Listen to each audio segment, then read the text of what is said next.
Good morning.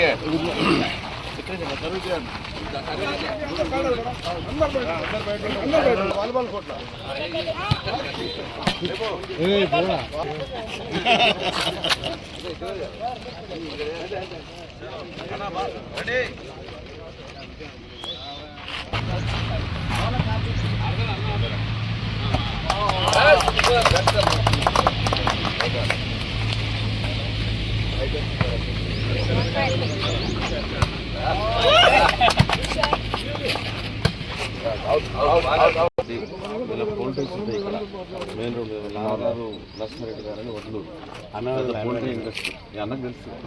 అన్న మీకు తెలుసు దగ్గర అనిపిస్తుంది అంటే అన్న ఇప్పటికీ మీ పేరు చెప్తాం అక్కడ చీఫ్ చేసేసారు మళ్ళీ అన్నది. ఇప్పుడు అది ఎంత కోటి వచ్చిందా 70 దాకా వచ్చింది. 19 కమిటీ అన్న రమణ శిష్యుడు ఉన్నాడు అన్నకు ఒక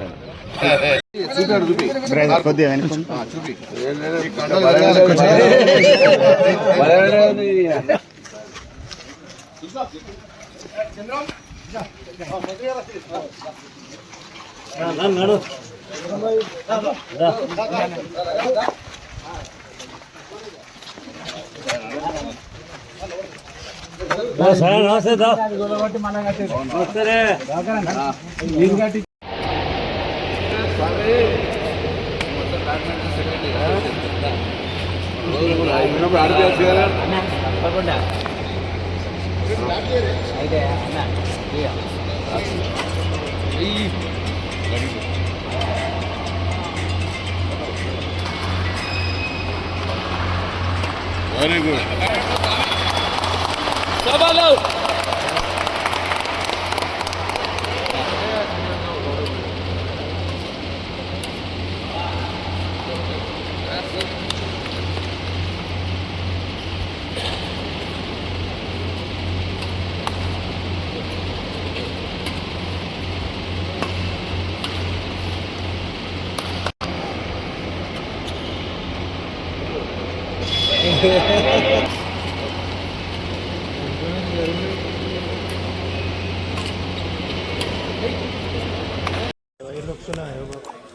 కరీంనగర్ లోక్సభ సీటు తప్పకుండా కాంగ్రెస్ గెలుస్తుంది అనేటువంటి విశ్వాసం వచ్చింది. ఈరోజు హుస్నాబాద్ సిరిసిల్ల ఉంది, రేపు వేములవాడ చొప్పదండి. ఈ సందర్భంగా ఒకటే, ప్రజలందరూ కూడా నరేంద్ర మోడీ నియంతృత్వ ప్రభుత్వం పోవాలని, మానవతావాది దేశంలో వైషమ్యాలు పోవాలి, ప్రేమ అనురాగాలతో దేశమంతా ఐక్యంగా ఉండాలని భావించే రాహుల్ గాంధీ గారి నాయకత్వం రావాలని కోరుకుంటా ఉన్నారు.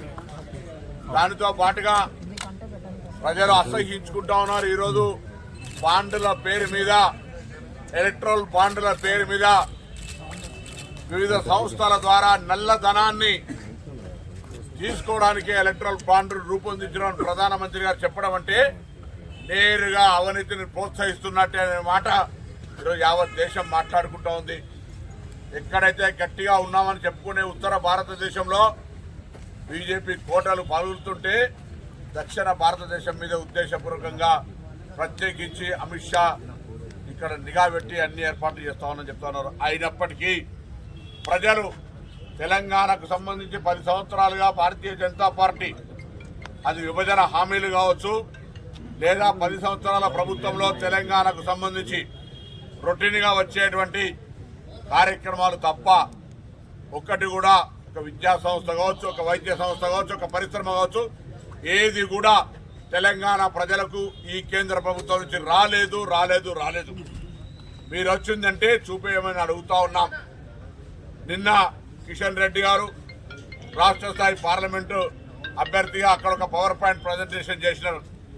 నేను అడుగుతా ఉన్నా, మీరు ప్రతి చిన్న కేంద్రం నుంచి 29 రాష్ట్రాలకు వచ్చేటువంటి నిధులు, అందులో తెలంగాణ కూడా రావాల్సిందే, అది హక్కు. దాన్ని కూడా మీ లెక్కలు చూపెట్టుకుంటా ఉన్నారు.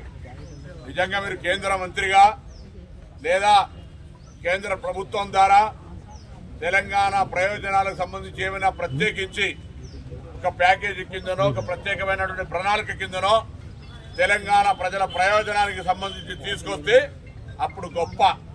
అవేం లేకుండా రొటీన్గా వచ్చే బాత్రూములకు, ఉపాధి హామీ పథకాలకు, సబ్సిడీలకు దేశం మొత్తం 29 రాష్ట్రాలకు కామన్ స్కీమ్ కింద వచ్చే పైసలను లెక్కబెట్టి చెప్తే అది మీ అవివేకానికి నిదర్శనం. అందుకే ఇలా ప్రజలంతా తప్పకుండా మార్పు కోరుకుంటా ఉన్నారు. టీఆర్ఎస్ పార్టీకి సంబంధించి ఇప్పటికే ముఖ్యమంత్రి గారు నిన్న మాజీ ముఖ్యమంత్రి గారు నిన్న మాట్లాడి చూస్తే ఆయన ఫ్రస్ట్రేషన్ స్పష్టంగా అర్థమైంది. ఆయన గడవలో ఒక ఎమ్మెల్యే ద్వారా 20 మంది ఎమ్మెల్యేలు కలిసిరట. ఈ ప్రభుత్వం కూలిపోతారట. కాంగ్రెస్ ప్రభుత్వం ప్రజాపాలన అందిస్తూ ఉంది. ప్రజా పరిపాలన, ప్రజా ప్రభుత్వం ఇది. ఎన్నికైన మొదటి రోజు నుంచే ఈ ప్రభుత్వం కూలుతుందని పిల్లి శాపనార్థాలు పెడతానే ఉన్నారు. అటు భారతీయ జనతా పార్టీ ఒకవైపు, ఇటు టీఆర్ఎస్ ఒకవైపు, రెండు కూడా ఒకే మూసలో పోసినట్టుగా రైతుల సమస్య గురించి మాట్లాడినా, ప్రభుత్వం కూలిపోతుందనే అంశం గురించి మాట్లాడినా, లేదా రేవంత్ రెడ్డి గారు బీజేపీలో కలుస్తారనే మాట గురించి మాట్లాడినా, వీళ్ళిద్దరు కూడా కూడబలుకొని అన్నదమ్ముల్లాగా ఒకటే మాట మాట్లాడతారు. ఒక ఆయన ముందు మాట్లాడతారు, ఒక ఆయన మధ్యాహ్నం మాట్లాడుతూ ఉన్నాడు.